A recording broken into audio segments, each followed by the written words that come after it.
Thanks everyone for joining and being patient with us. I'm going to just start off with a quick intro for Frank and Charlie.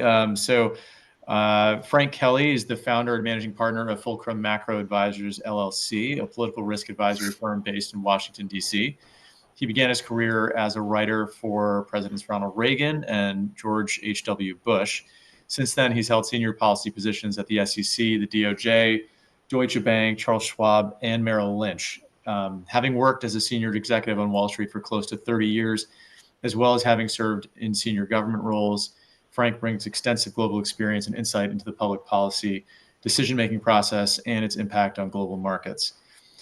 Charlie Grant is the editorial and media access director at AlphaSense. He joined AlphaSense in 2024 after 9 years as a Wall Street Journal markets reporter, which included stints covering topics from healthcare, banking, and the automotive industry. Before that, he was a staff analyst at Grant's Interest Rate Observer. He graduated from Davidson College with a BA in history. So with that, I'll let Griff take it over. Great, thanks, Divya. Welcome everyone. And like Divya said, apologies for being a little bit behind schedule here, but we'll try to get right into it.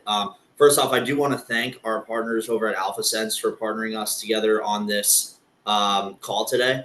We're really excited about the platform that they're building, as well as our partnership with us, creating a kind of one-stop solution for anything a fundamental investor might need. So Charlie, appreciate you guys for joining us today.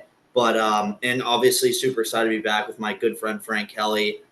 Super excited to kind of hear his insights as we rapidly approach election day. Crazy to think about that it's only 2 weeks away now. It felt like the campaign season has lasted what is like 4 or 5 years now, right? But I think we're all looking forward to this campaign concluding.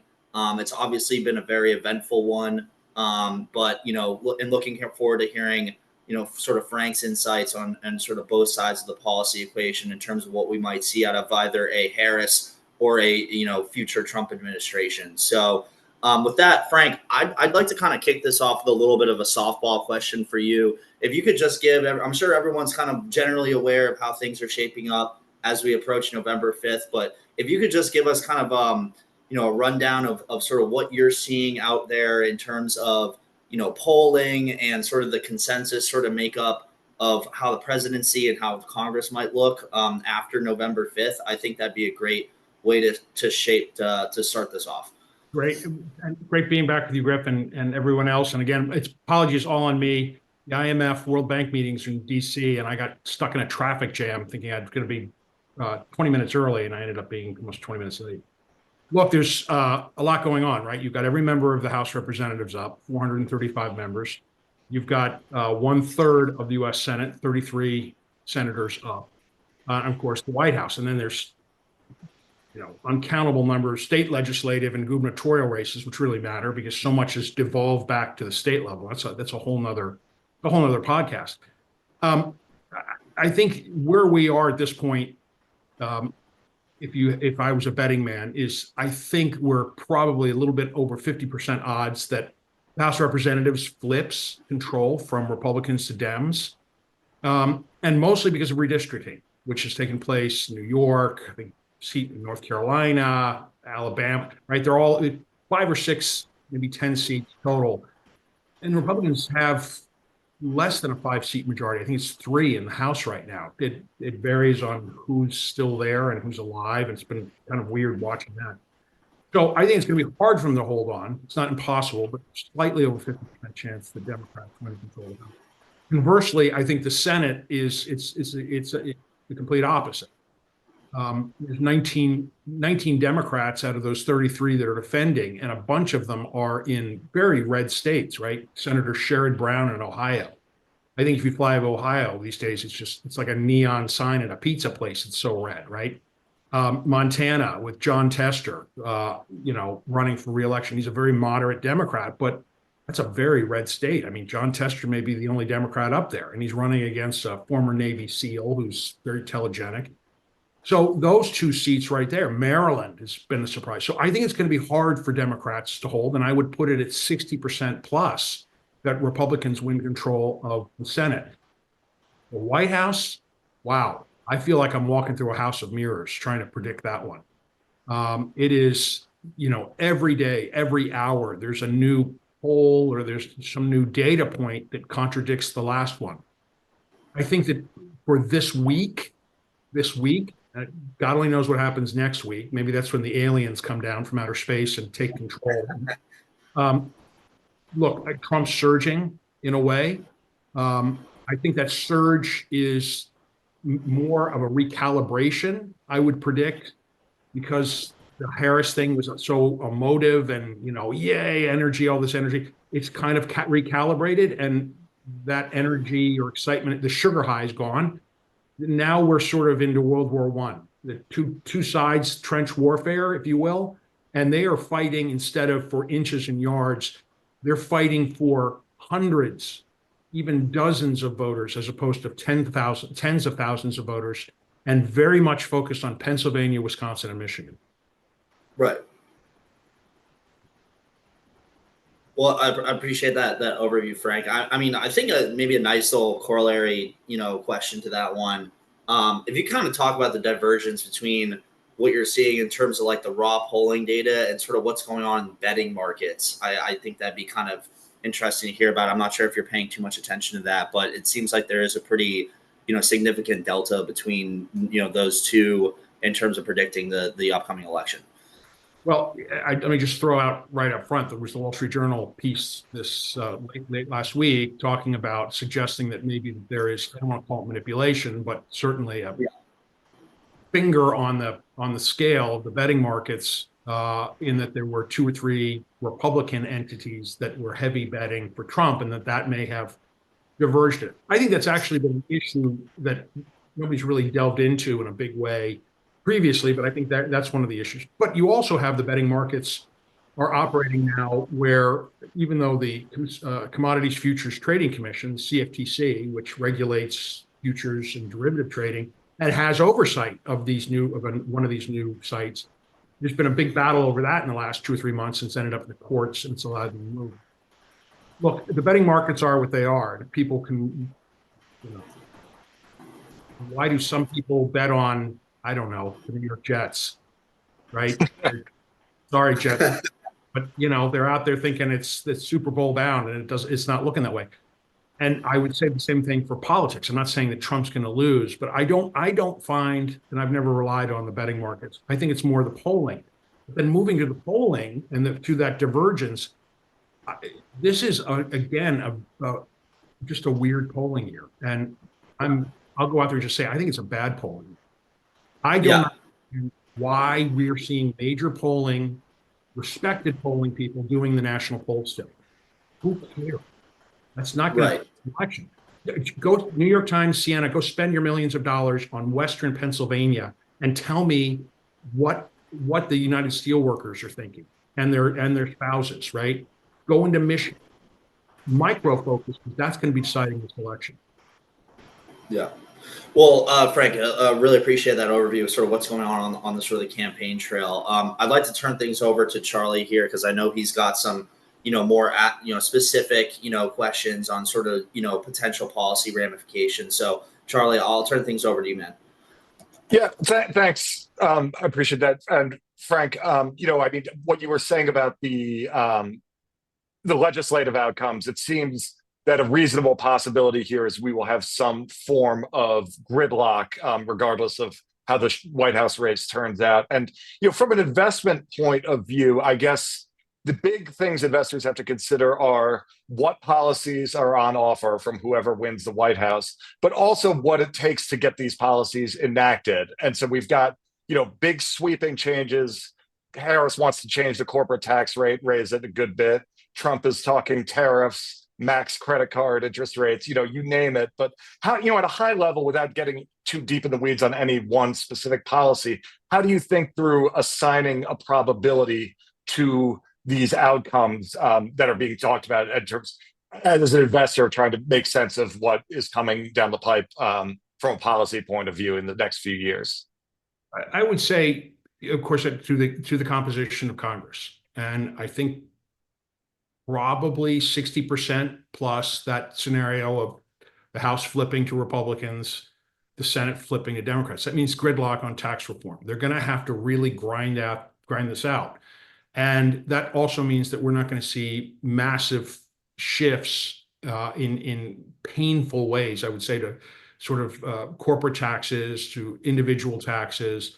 I think there's, no matter what happens here, we're still going to have a problem getting some sort of resolution to SALT taxes, state and local tax, right? Lifting the caps on that. That's sort of a weird one where even Trump now says maybe he'd like to lift them, but the problem is you've got progressive Democrats saying no because that only benefits wealthy people in these states. So I think for now we're looking at a tax scenario that it's going to be some variation of what we've got now on the books. Commercial real estate will be a special case considering how commercial real estate has been struggling. They'll get their plea. And it will be heard to some degree. I also think that Congress is going to be walking into and facing something they don't want to talk about at all. It's too dangerous to talk about because this is how you get unemployed, the deficit. And what are we going to do about Social Security, which is, it's looming. It's going to go bankrupt early 2030s, and Medicare and the Highway Trust Fund that's going to go bankrupt in a couple of years. This perfect storm with the deficit, and what are we going to do? I don't know what they're going to do. They're going to have to come up with new ways here. I mean, we're going to have a carbon tax, which I could see very much Harris administration saying, let's do it. And weirdly, we could have a Trump campaign. Trump White House wanting to have that because there's Donald Trump's favorite economist, the guy that he said he would consider his next Fed chair, Art Laffer, has been a proponent of a carbon tax for years. So I think creative that way. Interesting. And in our prep call, we talked about, you mentioned the deficit and Social Security, and we have some really incredible things happening in the business world that are, we talked about the rise of the GLP-1 weight loss drugs, and I just wanted to share a little visual aid from the AlphaSense platform. We've got this expert call discussing, the likelihood that insurers will have to cover these very expensive drugs. The largest insurer in the country is Medicare, and the demographics are advancing the way they are in this country, and so neither presidential candidate is talking at all about the impact of these weight loss drugs, but like we were talking about, like they're going to have to deal with the implications of maybe longer lifespans and increased health spending. I mean, how do you think about sort of these big issues happening in the business world that are not part of the campaign discussion, but are very much going to be on the plate of whoever takes office? We'll try. Look, I'll be honest. You and I talked about it in the prep call, but I'm a beneficiary. I've been on Mounjaro since July of last year. I've lost 74 pounds, right, with virtually no side effects. And my doctor's like, great, you're going to live another 10 or 20 years. And I call my financial advisor and I tell him that. And what do I get? Oh, great. Right? We haven't planned for that in terms of retirement. And I do a lot of work with pension plans, state and local pension plans, and they haven't begun, the actuarial tables. So this is a huge issue, I would argue, for the financial markets, but it's going to impact a lot of other things. And we even saw, you and I, we talked about this several weeks ago, and then there, lo and behold, there's the Financial Times reporting on this 2 days ago, where the derivatives of these drugs are proving in tests to have an incredibly positive impact dealing with fentanyl addiction and cocaine addiction and alcoholism, right? So that all of a sudden this is amazing. And the impact. Look, I can't see how the insurance companies and quite frankly, the CEO of Novo even said this before testifying in front of the Senate Health and Education Committee, Bernie Sanders committee several weeks ago. Yeah, he knows that they're going to be dragged to the table and have to negotiate this and as part of the Medicare prescription drug cap, price cap thing, right? So it's coming. But Charlie, look, I appreciate this very professional slide you put up, but I know you're dying to say what I'm going to say. For anybody who really wants the best briefing on the impact of GLPs, go watch the last episode of South Park, which is all about it, perfectly explains it. It's absolutely hysterical. It's fantastic. But think about that. If South Park did that in May, it shows how broad this is, and people are aware of it and the implications of it. Yeah, I'm going to have to speak with the AlphaSense content folks about getting South Park into our bundle. Maybe that's something we can offer down the line. But in the meantime, I mean, I covered healthcare for the better part of a decade at the Journal, and we saw this, in smaller scale fashion when the hepatitis C cures came out about a decade ago, Harvoni and Sovaldi, and there was this huge outcry over access to these drugs and the prices they're in. And that was honestly child's play compared to the scale we're talking about with GLPs, even assuming that no further use cases for these drugs emerge, which, as you said, seems unlikely because the clinical research is suggesting, more and more uses for this medically, and it's miraculous. But to your point, it creates a lot of issues for public finance and paying for all this, and the implications of longer lifespans and the like. So that was one thing I wanted to ask you about. But then, we also have on the tech side of things, right? We've got the AI revolution that we're on the cusp of, and the AI regulation world is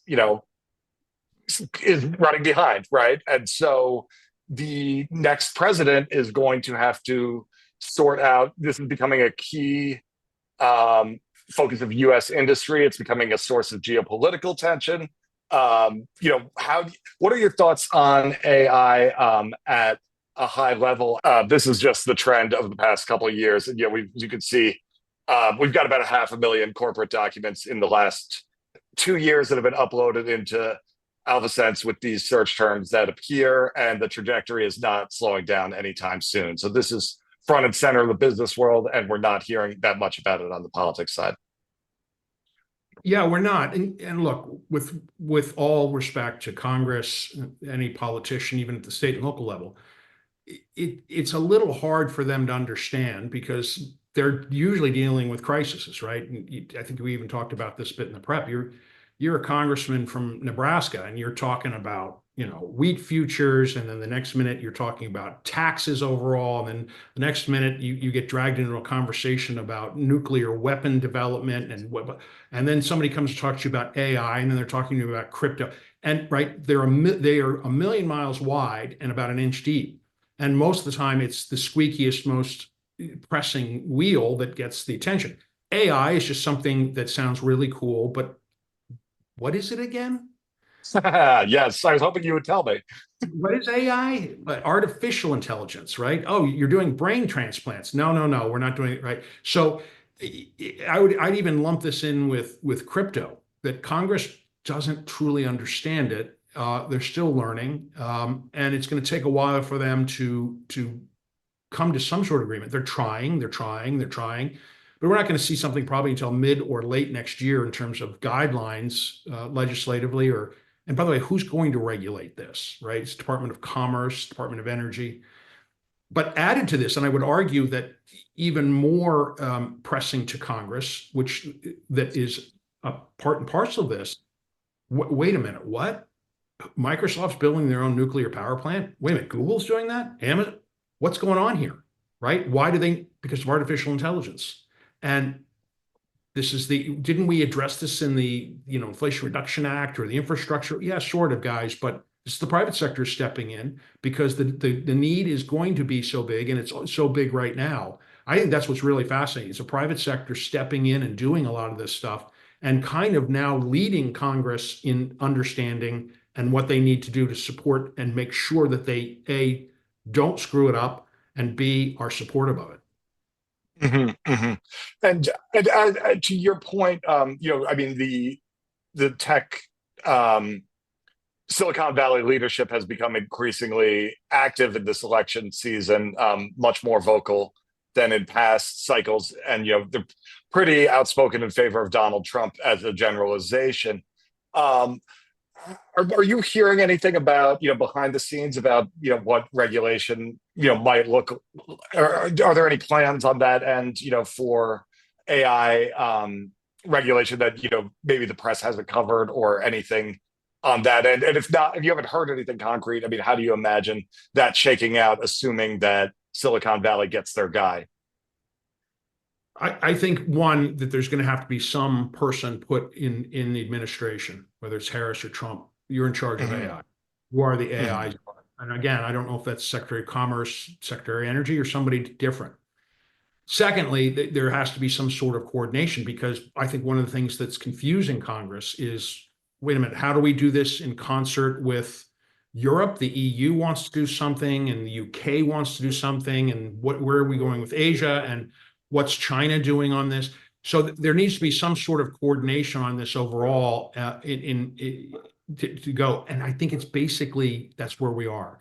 We're seeing some legislation being introduced now, late in the game. I mean, talk about very late in the game. I think, Senator Mark Warner here from Virginia, who's chair of the Intelligence Committee, is doing something.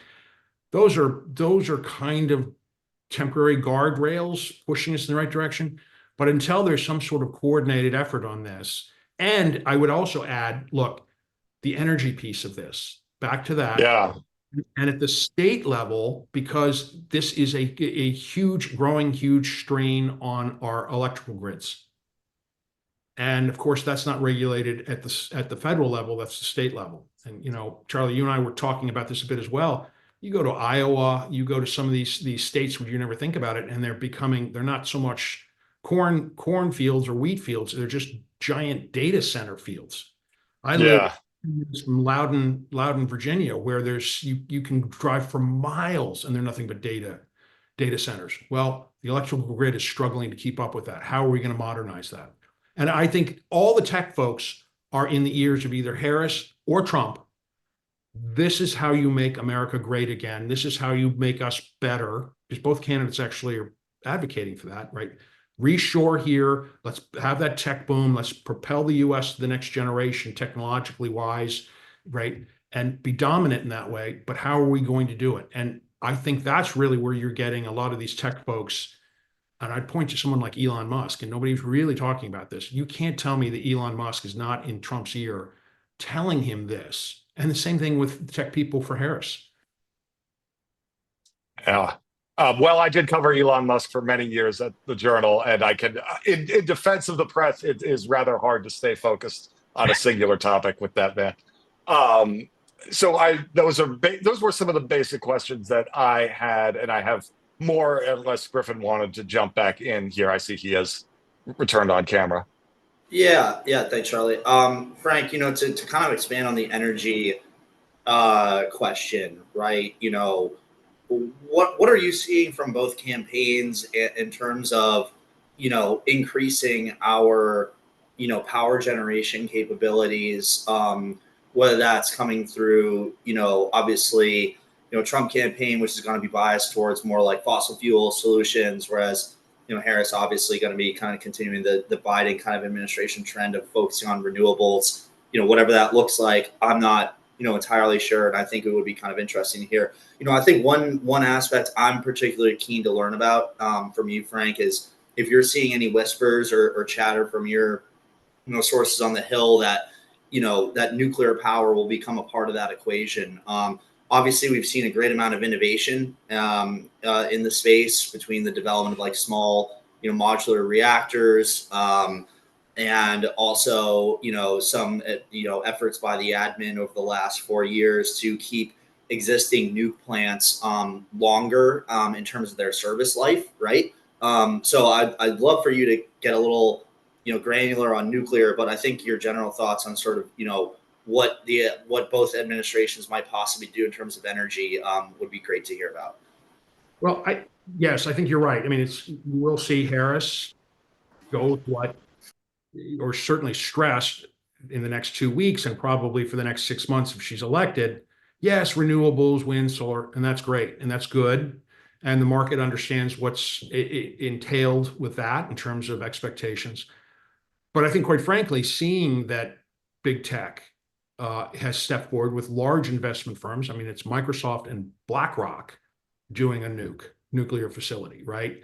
And that, in other words, the market is coming together, different sectors to build these things.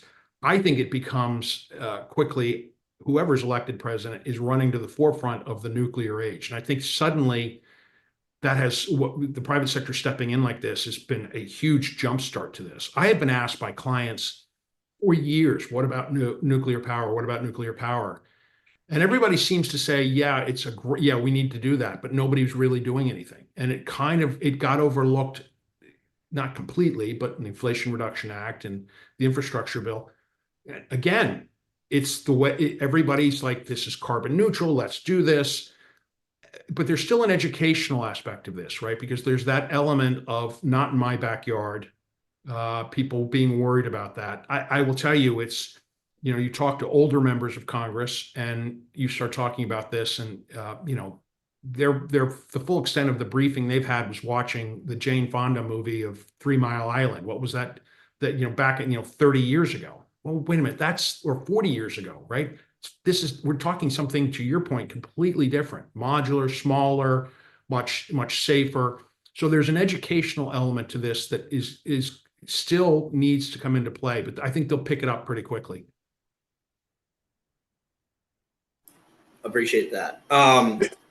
Also, on sort of the energy front, do you have any thoughts on sort of what an environment under a Harris regime might look like for natural gas? Look, she was opposed. She wanted to ban fracking in 2020. She's now saying that she doesn't want to. I think it's going to be if she wins the White House, I think she will be in favor of it. But my guess is that she's going to be looking like the Biden administration had talked about and done to some degree, deterring it. Right? Remember, the Biden administration for a period there was banning if I remember correctly, the export of natural gas because they wanted to see how it would impact the environment. You'll see something like that, and a push for more renewables, an increase or revival, if you will, of the electric vehicle space. Yeah, we've got the whole issue of charging stations for electric vehicles, where the Biden administration promised by 2030 we'd have 500,000 of them. We've built 80. Right. So I'm not criticizing. It takes time. It takes planning. I think all of that will be pushed and pushed and pushed. So okay. We'll keep going. Another thing I'm kind of curious about is a significant portion of federal funding that was allocated under the CHIPS Act and the Inflation Reduction Act has yet to be spent, right? Frank, what happens if we see a Trump administration come into office? Like, what happens to that money? Is it dead? What's sort of your assessment of that? And will they keep some components, keep all of it, what have you? Well, we really haven't heard Trump. I have not. Trump say, in any real form that he wants to repeal the CHIPS Act. I think, quite frankly, it fits in very nicely with his "Make America Great." Let's reshore everything, right? Yeah. And seeing where and to your point, last time I checked, I think it was last week, I think they've only spent 4 or 5% of the total money on chip that's been allocated to chip. So it takes time to plan this out. So, whoever's sitting in the White House is going to have this really nice fiscal tailwind flowing into the American economic sales. Between that and infrastructure spending, where they've only spent 16%, and I think it's less than 40% of the Inflation Reduction Act. That's just trillions of dollars of fiscal money that is still to be unleashed, which says a lot about the economy. I think Trump will continue to want to support the CHIPS Act because, again, it's the reshoring aspect. But it begs the question on tariffs. And I think that's something that people haven't really delved into yet because we're still trying to understand the tariff threat he put out there. How do you get the critical minerals that you need and other components for the semiconductors that you're building, in Phoenix, or Intel's building a $20 billion plant outside of Columbus, Ohio, or right? You're going to still need a lot of trade to support that. We don't have all of that here in the United States. You can get it from Canada, from Mexico, Indonesia, Philippines, all these other countries. Where are we going to get it from? And how does that play into his tariff plans? Which leads me back to wondering about Elon Musk and the other tech guys. they've got to be whispering. They got to be in his ear saying, look, you can say all this stuff about tariffs, but you'll fall flat on your face on rebuilding America and our manufacturing base, which is going to be so heavily technologically dependent. It's going to be semiconductors and all of everything that comes with it. If you're slamming the door on our ability to access the very components that we need to build that stuff here. Yeah. So on the point of tariffs, I mean, this is a big one that we really haven't talked about yet. I mean, we've seen sort of the sell side come out with a lot of, reports recently about the sort of sector by sector impact of some of the proposed tariffs under a potential, Trump trade regime, right? What's sort of your thoughts? Particularly seems to be concentrated, particularly heavy on sort of soft lines retail, right? But I would love to kind of know your thoughts, on what we could expect in like the first, 90, 100 days of a, Trump admin on sort of tariff policy, and what that, tariff policy might look like in terms of, in terms of like the economic effects of that. Well, I've seen a lot of this sell side research too, and it's very good. And all they can do is go on what they're hearing from the president, from the former president, and make the assumption that day 1, day 10, day 20, sometime early on, you start slapping these 10 or 20% tariffs on everybody, right? That he just sort of pastes the world with tariffs, and then everybody has to sort of negotiate their way out of it. And you got to take a man at his word, or at least what you're hearing. My guess is Trump actually says, I'm going to do this. He says, Indonesia, here's the deal. I'm about to do this. Whoa. Let's start talking. Let's negotiate. I think the other side of the equation, yeah, you have to take him at his word and plan accordingly, but also look at the record of the man as a commercial real estate entrepreneur and builder.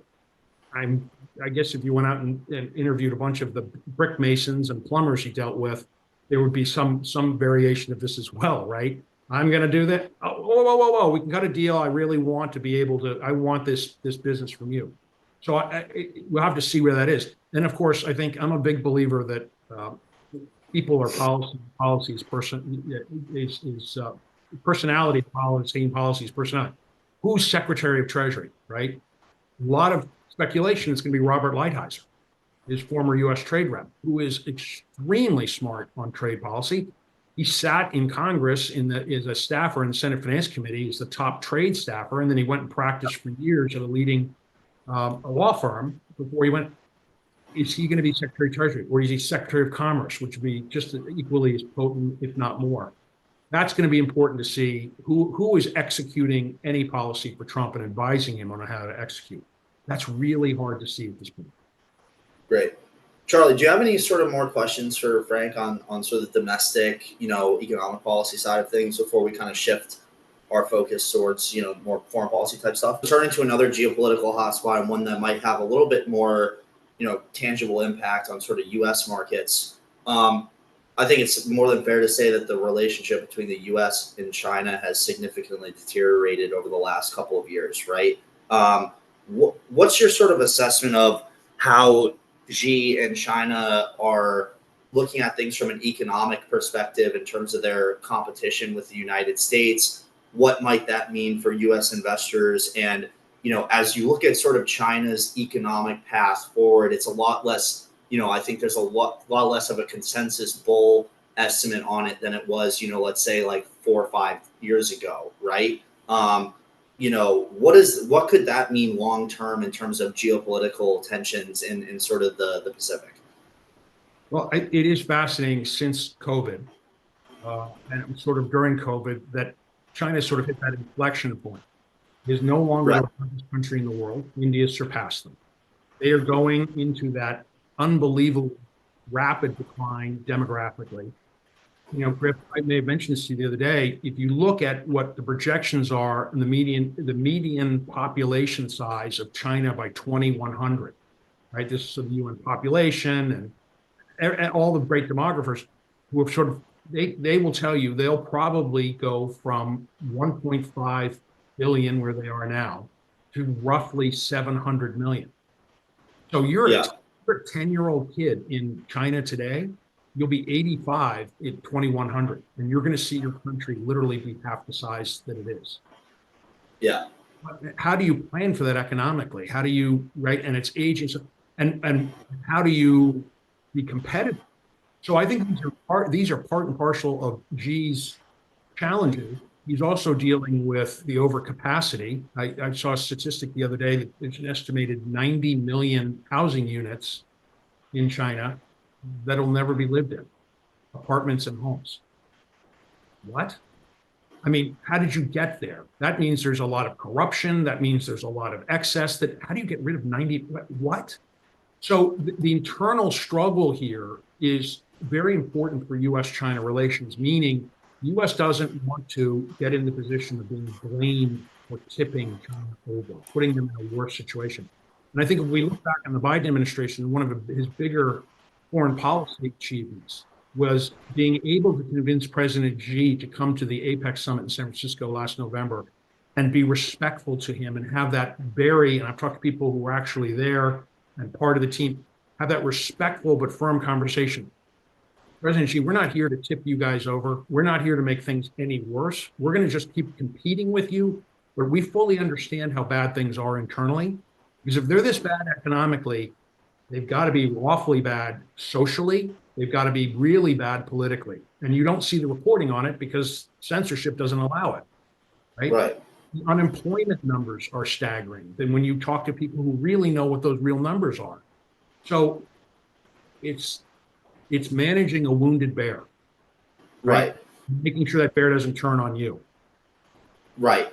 And do you see any sort of on the back of that, any sort of, read-throughs for U.S., markets for, investors that might have, an interest in China or might have, some sort of second order type effects there, on AI, tech, tariff, whatever. Well, I would, EVs, et cetera. Yeah. I would argue this is why China is full throttle, more than they even were 3 years ago on technological development. Because for the shortcoming of workers or everything, they have to literally massively leapfrog themselves economically, and that's going to be through technological development to be not necessarily dominant, which they'd like to be, but at least top tier, right? The technology offsets what they're losing otherwise. How do you do that with the security situation as it is in Indo-Pacific, with Taiwan, tensions with South Korea and Japan? This is this is three-dimensional chess in some ways. Yeah. For an investor, you've got to take that all in. And geopolitical risk, and certainly, and this would be one of the key factors to that. There's going to be opportunity, but then there's also going to be attractive opportunity elsewhere. We just talked about India. I just, in passing, mentioned India, right? India is the boomtown and is going to be for decades.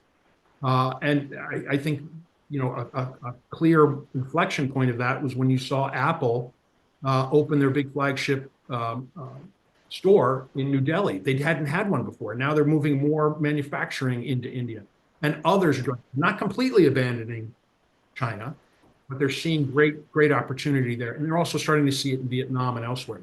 So I think there's greater opportunity for investors throughout the Indo-Pacific through these countries.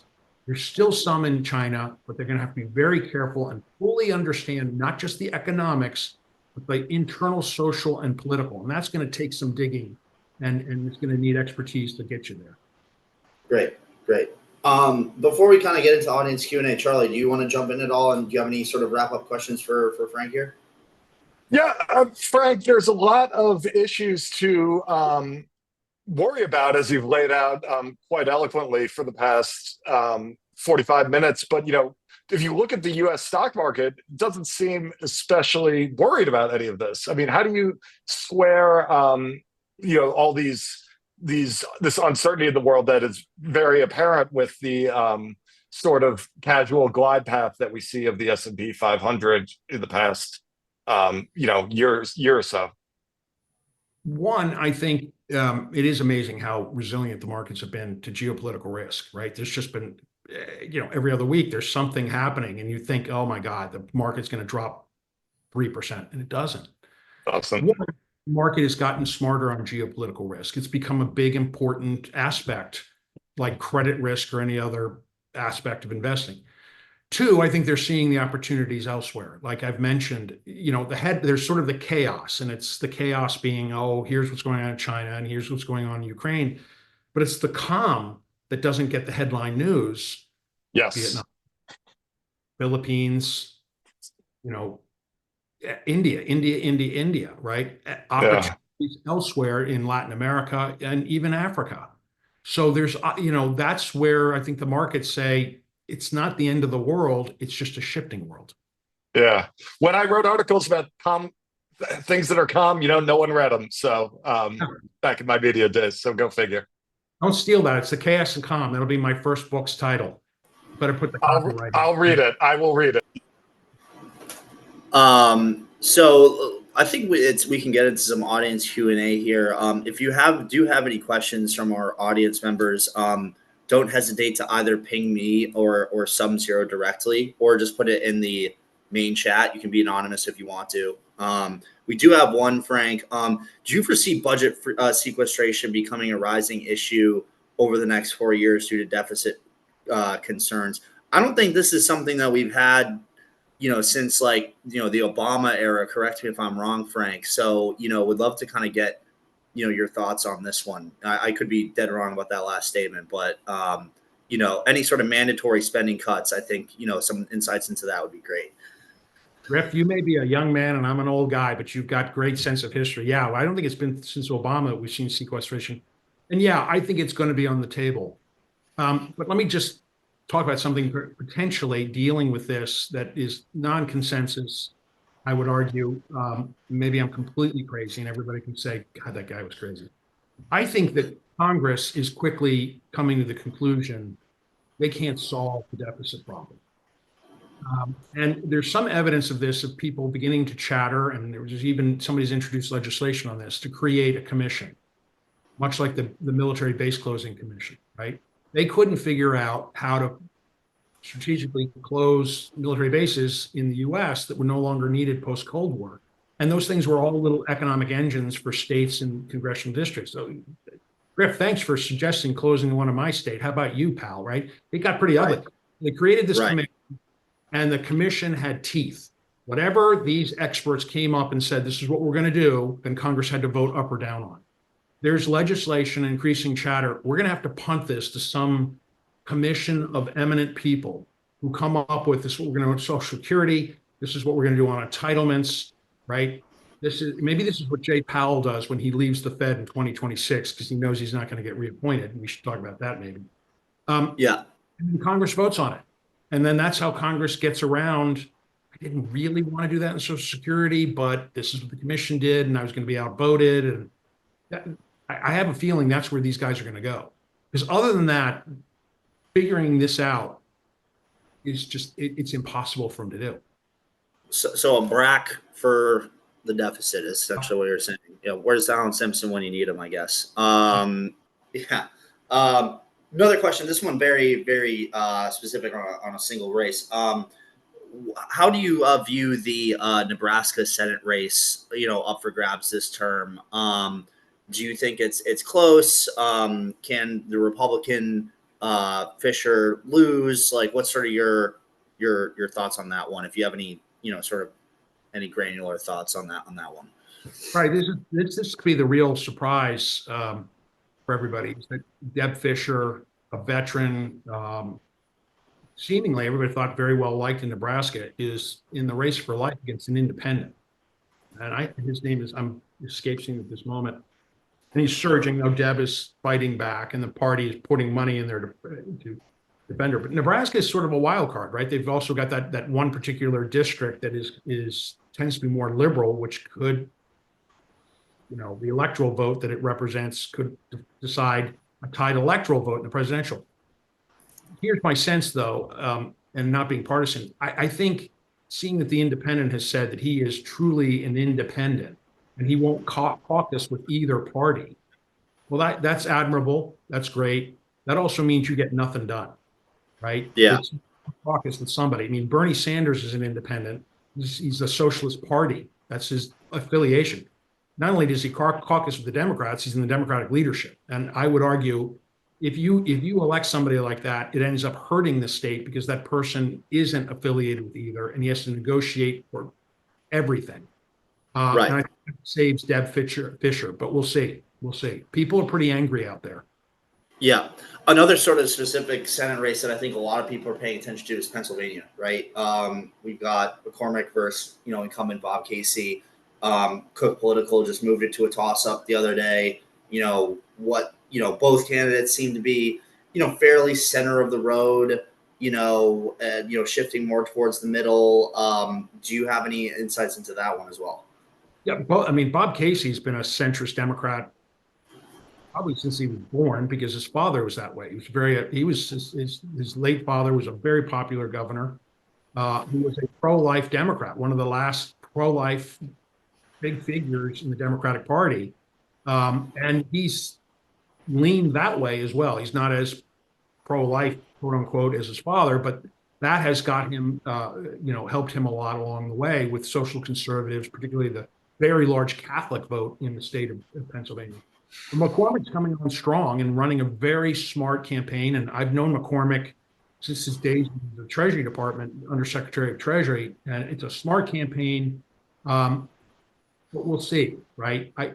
This is where I'm not certain the polls are correct. Yeah. Frank, I would jump in. I mean, it sounds like and I think this is kind of the consensus view that whoever wins the presidency, you're going to see gridlock, and there's a decent chance that you've got a split Congress. You'd also made some commentary about, we've talked about inflation and the budget deficit. This is kind of one of these, like, it is the elephant in the room, at least in my opinion, because I find that with most black swan events, they're like years in the making, and then things erupt very quickly, and no one is prepared. So we saw that with GFC. We've seen that, we saw that as recently as 2022 when the Fed had been calling for, there were rumors about rates rising for a number of months. And then finally the Fed does, and like what happens? The market crashes in 2022. And we've obviously recovered from those lows, but it was certainly a moment of significant volatility. We're now running 35 trillion in national debt with like an annual deficit of like approaching $2 trillion. And when you think about your own portfolio and you think about like how to position for the next black swan event, if that happens to be like a fiscal crash, not necessarily, a COVID-like thing or like some sort of conflict around the world, but just something that's more kind of the markets waking up to the fact that the U.S. can't be borrowing the way it has been, and what the implications there are for kind of credit spreads and things like that. Is there an asset class that you prefer, or a market or region that you prefer? Like, I know a lot of folks on the buy side are putting on all sorts of inflation trades because regardless of whether Kamala wins or Trump wins, I think people are, kind of the view that deficits will continue to rise at a pretty alarming rate. Just like, how do you, just from a market standpoint, like how do you process that and allocate your own portfolio accordingly, or do you wait for the election and make some decisions? I'm just kind of curious what your thoughts are there, at very high level. I've started my own. I call it my triple B fund.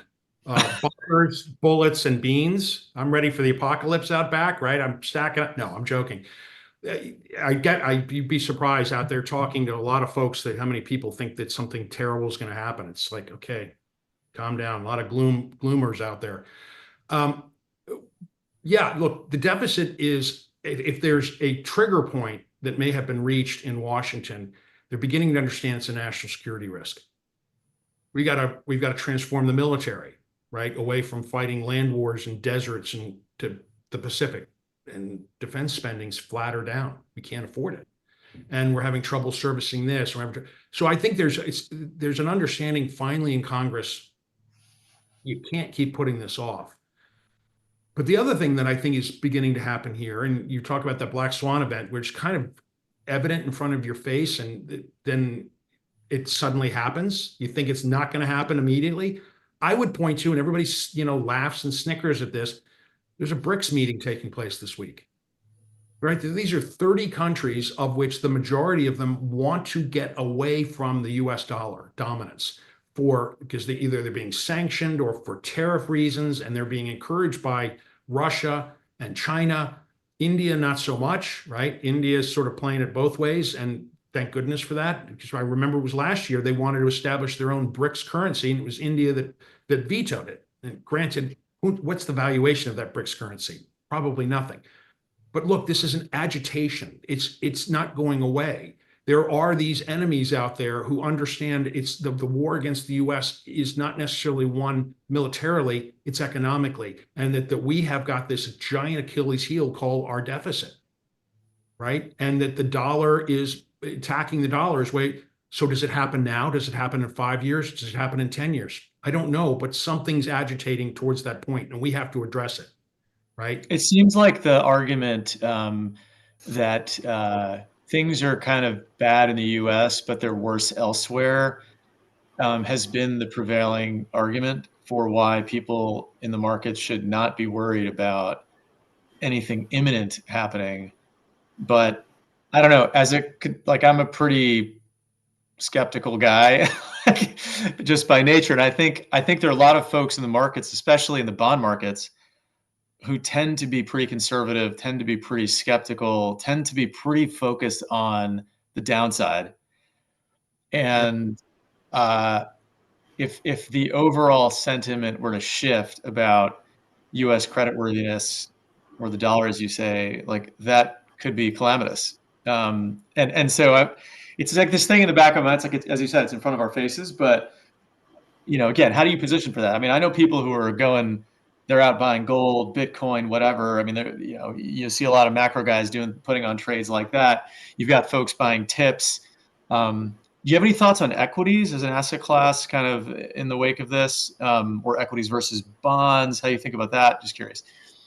Well, look, to be very clear, I'm not an investment advisor, and God knows if I gave you any really granular advice, you'd probably end up living in a cardboard box in the woods someplace. Right? But I do find there is, we can talk about the doom and the gloom, and we need to, because these are the risks of the deficit and what countries think of us, and where are we going. But I also look at the positive. I'm not Pollyannish about it, but we're talking about the chips, and there's an enormous amount of money that's coming in for this, right? Where the U.S. will be seen as the safe haven for a lot of other investors that want to come in here and invest. And you're seeing the significant uptick, for example, of India is investing more in the U.S. Anything from agriculture to tech to anything, great. I think the other aspect of this is that as we do that, it's going to build more opportunity for us for revenue, particularly at the state level, right? Anywhere you're building these boundaries for semiconductors, think of what that does for municipal tax purposes. It's great. All the commercial real estate that comes in on that. So I think there's an opportunity for a renaissance here economically for the U.S. It's just coming to grips with the deficit finally and firmly, and that everybody's got to understand you can't have your cake and eat it too, and that guy's cake and ice cream too, right? We're all going to have to tighten our belts on this, and it's going to require some pain, if you will. So I think your point on it, thinking of it as a national security risk is really fascinating. We have a question here. What do you make of the bull thesis on the significant consumer savings in China and the upside economically that could bring if consumer spending is unlocked? This is a China question. Yeah, I guess that's true. I know it's true, right? There's a lot of savings. But I think there's a lot of savings from folks who are really worried about the future. They understand the demographic problem here. They understand that because of the calamitous one-child policy, a lot of them either don't have children, or they've only got one child who's going to have to take care of them because there's not a huge network of old age homes existing in China, right? In terms of the social safety, this is their retirement. They are preparing for that black swan event that they know is going to come economically, or not. They don't necessarily know it's going to come, but they're worried it's going to come. And they're seeing things pretty bad. Sure, they could start spending, but I don't think you can compare it to like huge savings that we saved up during COVID and then started spending as soon as COVID was over, right? I think this is very different. I think this is very rainy day funds that the people are holding up, right? And it's one of the reasons I think there's so much gold being bought by China as well. Awesome. Well, if we have no further questions from the audience, I think it's fair we can kind of wrap things up here, Charlie, unless you have anything to say. Frank, always appreciate it, man. It's always great having you on here and you giving your wealth of experience out. Just want to say always sort of appreciate you and sort of you sharing your insights here. So thank you again. Thank you, my friend, for having me. Thank you, Charlie. Thank you, everybody. Yeah. Thanks. Great. This is fascinating as always. Thanks, Yeah, Charlie. Frank. And for weeks. We'll be in touch with a replay for all of you guys in the coming week or so. Appreciate all joining today. And if you ever want to get in contact with Charlie or Frank, we'll be sure to try to get you in touch somehow. Feel free to reach out to me or to the SumZero team, and we'll be sure to get you in touch. Appreciate everyone joining. Thank you. Thanks, everyone.